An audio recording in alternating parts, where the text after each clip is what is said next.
भारत और नेपाल कहने को तो रिश्ता और बेटी और रोटी का है, लेकिन क्या वाकई नेपाल की नई सरकार इस पुरानी दोस्ती की गहराई को समझ पा रही है, या फिर हिमालय की गोद में बसी सरकार अब दिल्ली और पटना से दूरी बनाने के लिए नए बहाने तलाश रही है। नमस्कार, आप देख रहे हैं वाइबियन बिहार झारखंड। मैं हूं आपके साथ मुदिता त्रिपाठी। आज हम उस गंभीर संकट की बात करेंगे जो हर साल बिहार के करोड़ों लोगों की नींद उड़ा देता है।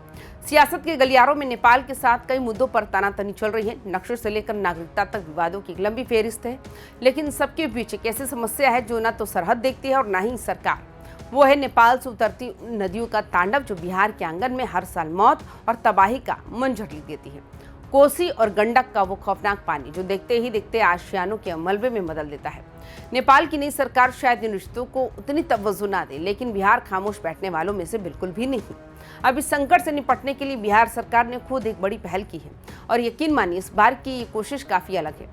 आने वाली 2 मई को काठमांडू की धरती पर एक ऐसी बैठक होने जा रही है जिस पर पूरे उत्तर बिहार की नजरें टिकी है। इसे नाम दिया गया है JCKGP, यानी कोसी और गंडक परियोजनाओं की वो संयुक्त समिति, जिसकी 11वीं बैठक में इस बार आर पार की बात होने वाली है।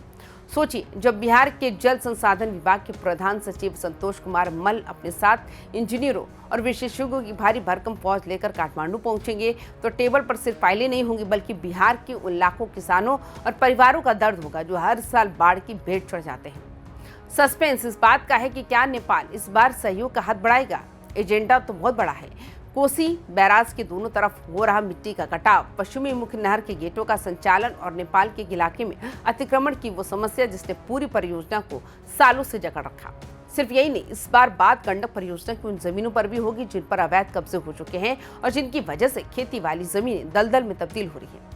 लेकिन इस पूरी बैठक का सबसे महत्वपूर्ण हिस्सा क्या है, जानते हैं? वो है रियल टाइम डेटा। बिहार सरकार चाहती है नेपाल की बारिश और वहां के जलस्तर की पल पल की जानकारी सीधे एक सिस्टम यानी API के जरिए बिहार को मिले, ताकि जब नेपाल में बादल बरसे तो बिहार को तबाही से पहले संभलने का मौका मिल जाए।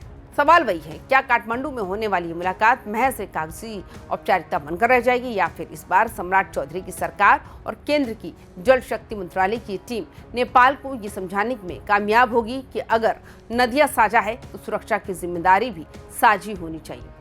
बिहार अपनी ओर से पूरी तैयारी कर चुका है। अब गेंद नेपाल के पाले में है। क्या वो बेटी रोटी के इस रिश्ते का मान रखेगा, या बिहार को एक बार फिर से लहरों के रहमो करम पर छोड़ देगा? आप इस बारे में क्या सोचते हैं? क्या नेपाल के साथ बातचीत से ही बिहार की बाढ़ का पक्का इलाज मुमकिन है? अपनी राय हमें कमेंट बॉक्स में जरूर बताएं। साथ ही चैनल को सब्सक्राइब करना ना भूलें। नमस्कार।